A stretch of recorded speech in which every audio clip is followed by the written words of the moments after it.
Talvez você tenha feito constantemente estas perguntas. Onde posso encontrar refúgio num mundo cheio de conflitos? Ou, como e onde posso encontrar força para vencer nesse mundo que oferece tantas derrotas? Acompanhe agora com o pastor Edson Bruno mais um programa Encontro com a Palavra.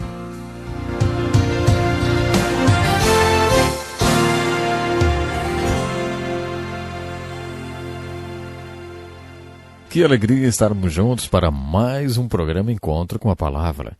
Continuando o nosso estudo do Velho Testamento, vamos retomar o livro de Josué, que é um dos livros da Bíblia que mais falam sobre a fé. Esse livro possui importantes ilustrações que nos ensinam o que é fé e como ela funciona. Já aprendemos que o livro de Números é um livro que fala sobre a falta de fé, sobre desacreditar. Mas o livro de Josué não. O livro de Josué é o oposto. Esse livro é sobre fé, é sobre acreditar. No livro de Êxodo lemos sobre a saída do povo de Deus do Egito. O prefixo ex, que em grego significa saída, é exatamente por isso que nós usamos essa palavra, que é êxodo ou êxodo. No livro de Josué, o povo entra na terra de Canaã, a terra prometida. Encontramos várias ilustrações sobre fé quando lemos sobre a entrada do povo na terra de Canaã. Há pelo menos 16 ilustrações diferentes sobre fé. Quando estudamos o livro de Josué e colocamos todas essas ilustrações sobre fé juntas, aprendemos como tomar posse dos nossos bens espirituais, ou como receber o carisma de Deus para podermos abundar em toda boa obra. A primeira coisa que vemos no livro de Josué é o que podemos chamar de perpetuação da fé. Logo no início, Moisés passa a capa de liderança para Josué, e que Josué ficou cheio do Espírito depois que Moisés pôs as mãos sobre ele, isso todo mundo sabe. Você sabe, não? O povo de Israel obedecia a Josué seguindo os mandamentos que o Senhor tinha dado a Moisés. Depois que Moisés, o discípulo do Senhor, morreu, Deus falou com o assistente dele, Josué. O meu discípulo Moisés morreu. Você é o novo líder de Israel. Lidere o meu povo. Seja forte e corajoso. Você será um bom líder para o meu povo. A única coisa que você precisa é ser forte e corajoso e seguir toda a lei que Moisés deu a você. Porque se você tomar o cuidado de obedecer cada uma das leis, será bem-sucedido em tudo o que fizer. Relembre essas leis ao povo constantemente. Você deve meditar nelas dia e noite para ter certeza de que vai obedecê-la totalmente. Só assim você será bem-sucedido. Seja forte e corajoso. Lembre-se que o Senhor, seu Deus, está com você aonde quer que você vá. Nesse ponto da Bíblia aprendemos uma verdade muito importante sobre liderança. É propósito de Deus que todo líder treine um sucessor.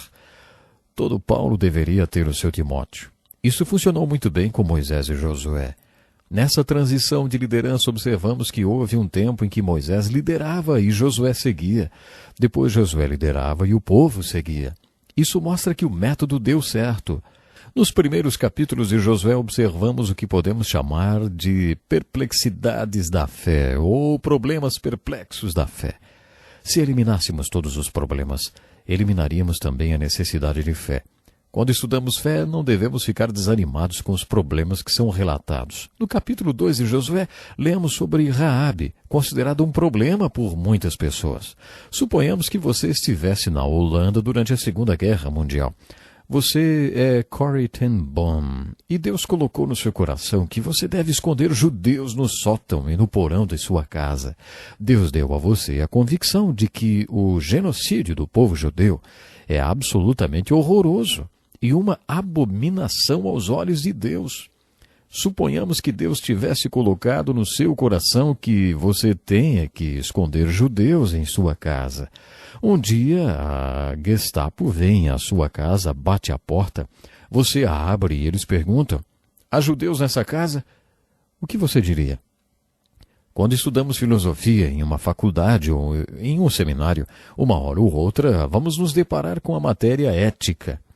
E quando estudamos essa matéria, ficamos nos perguntando qual é a essência da ética cristã.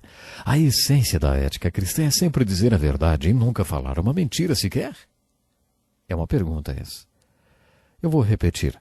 A essência da ética cristã é sempre dizer a verdade e nunca falar uma mentira sequer?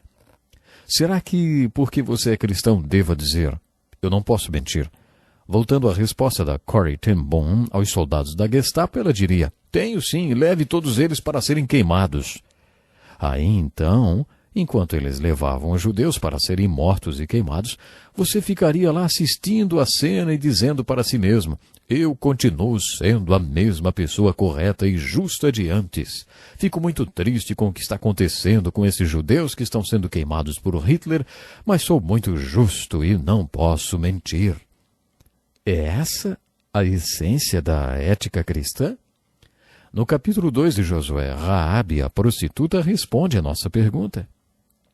Chegaram alguns judeus na sua casa e ela os escondeu. Quando as autoridades vieram perguntar sobre o paradeiro dos judeus, ela lhes deu pistas falsas e os mandou para outro lugar. Ela foi honrada por isso. No Novo Testamento, no capítulo 11 de Hebreus, Raabe, a prostituta, é mencionada como heroína da fé. O fato de ter escondido os judeus e depois ter mandado as autoridades atrás do vento salvou a sua vida. Muitas pessoas não aceitam isso. Elas dizem, ei, espere um pouco. Eu aprendi que devemos ser sempre íntegros. Nesse caso, temos uma prostituta que mentiu. Essa não dá para engolir. Ela mentiu na cara dura e ainda entrou para a lista dos heróis da fé. Para muitas pessoas isso é incompreensível e para outras é um problema. Se você prestar atenção nessa história, verá que ela não entrou na lista dos heróis da fé porque mentiu. No capítulo 11 de Hebreus nós lemos, pela fé, Raabe, a prostituta, não pereceu com os incrédulos. Quando os judeus espias foram para a casa de Raabe, a prostituta, ela demonstrou sua fé nas palavras que disse. Ela disse, eu sei que o seu povo representa o Deus vivo e verdadeiro. Muitos na cidade estão morrendo de medo. Sabemos que Deus está com vocês. Quando vocês entrarem aqui nessa terra, prometam-me que não me matarão. Os espias então fizeram um acordo com ela. Eles disseram, pegue um cordão vermelho e amarre-o à janela de sua casa. Sua casa era no muro de Jericó. Os muros eram tão largos que as casas eram construídas no topo deles. É claro que o cordão vermelho pendurado na janela é uma linda figura da salvação como a Arca de Noé, lá atrás no livro de Gênesis. Eles disseram para ela, amarre esse cordão vermelho à sua janela e todos da sua família que estiverem dentro da casa serão poupados. Todos na cidade serão mortos, mas você será salva. Por que ela foi salva? Por que ela escondeu os espias e mentiu por causa deles? Ah, não, ela foi salva porque creu. Ela creu que aquelas pessoas eram o povo de Deus e que o Deus vivo e verdadeiro estava com eles. Raabe mostrou sua fé no Deus vivo e verdadeiro. Sua fé a salvou. Além disso, ela entrou para a genealogia de Jesus por causa dessa fé. Creio que aquele cordão vermelho amarrado à janela possa ser chamado de a figura da fé. Assim, nos primeiros capítulos de Josué, temos, antes de tudo, a perpetuação da fé de Moisés para Josué. Depois temos as perplexidades da fé. E depois ainda temos essa linda figura da fé. Quando você estudar Raabe, a prostituta, não se esqueça que o mais importante a seu respeito foi a fé. Foi a fé de Raabe que a salvou. Você está vendo? Todos são salvos pela fé. Raabe ainda se tornou a tetravó de Jesus. Dá para crer nisso? Exatamente. Quando estudamos o assunto fé no livro de Josué, encontramos no capítulo 3 a prova de fé. Quando formos entrar na nossa Canaã espiritual, Deus firmará e confirmará nossa fé a fim de nos encorajar. Vimos isso com Gideão, que fez a prova do novelo de lã e foi honrado por Deus. Foi honrado, sim. O Salmo 37, 23 diz, os passos do homem bom são confirmados pelo Senhor.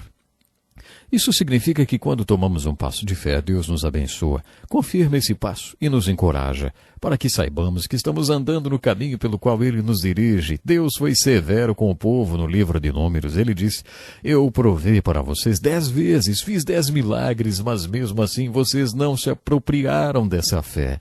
Mesmo eu tendo provado e confirmado 10 vezes. Portanto, Deus confirma nossos passos. No livro de Josué, ele fez isso.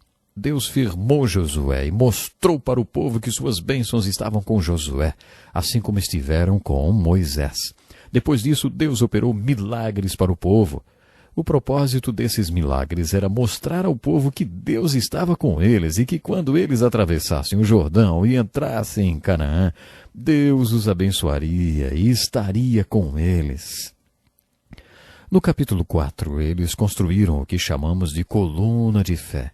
O povo atravessou o Jordão durante a época da cheia. O rio se abriu miraculosamente e eles o atravessaram para outra margem em terra seca. Foi a mesma experiência que tiveram no Mar Vermelho 40 anos antes.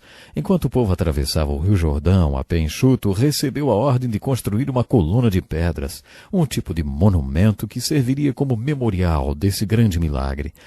Temos aqui a mesma mensagem de Deuteronômio, para que seus filhos saibam desse milagre. Um dia seus filhos vão perguntar a vocês: o que é essa coluna de pedras? E quando eles perguntarem, você vai explicar. Esse é um bom princípio de educação de filhos, sempre responder às perguntas deles. Abraham Lincoln costumava dizer que se você tiver curiosidade e memória, será culto. É apenas uma questão de tempo. O propósito daquele memorial era lembrar os adultos a instruírem as suas crianças. No capítulo 5 de Josué temos o que chamamos de o pré-requisito da fé. Um pouco antes de invadirem Canaã, o povo de Deus recebeu ordem de circuncidar toda a população masculina que não havia sido circuncidada. Você deve se lembrar que a primeira geração morreu no deserto. Essa era a segunda geração do povo de Deus e os homens não tinham sido circuncidados.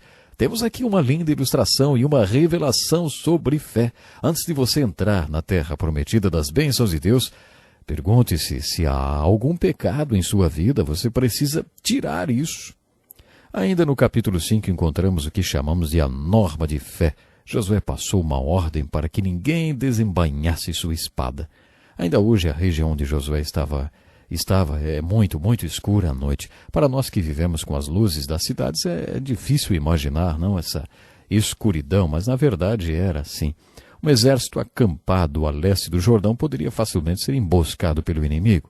Por isso que eles tinham essa ordem para não desembainhar a espada. Se eles vissem alguém com a espada desembainhada, facilmente identificariam como um inimigo. Josué saiu para uma caminhada na noite anterior à batalha de Jericó e viu um homem com a espada desembainhada. Josué o desafiou perguntando: você é amigo ou inimigo? A resposta foi: nem uma coisa nem outra, venho na qualidade de comandante do exército do Senhor. Lemos que Josué, prostrando-se com o rosto em terra, o adorou e disse: que ordens o Senhor tem para mim? O comandante falou: tire suas sandálias, porque o lugar em que você está é santo. E Josué tirou. Bom, infelizmente o nosso tempo acabou, mas eu espero que você possa realmente aprender cada vez mais sobre a fé. Pense nisso e até o nosso próximo programa. Que lição importantíssima! Obrigado, Pastor Edson Bruno. Prezado ouvinte, coloque em prática o que você ouviu aqui. Sem dúvida, sua vida será grandemente abençoada. Este é um estudo escrito pelo Dr. Dick Woodward, na voz do Pastor Edson Bruno. Escreva-nos e solicite o material. Nosso endereço é Encontro com a Palavra, Caixa Postal 2011, CEP 89201-970, Joinville, Santa Catarina. Até o nosso próximo encontro com a Palavra.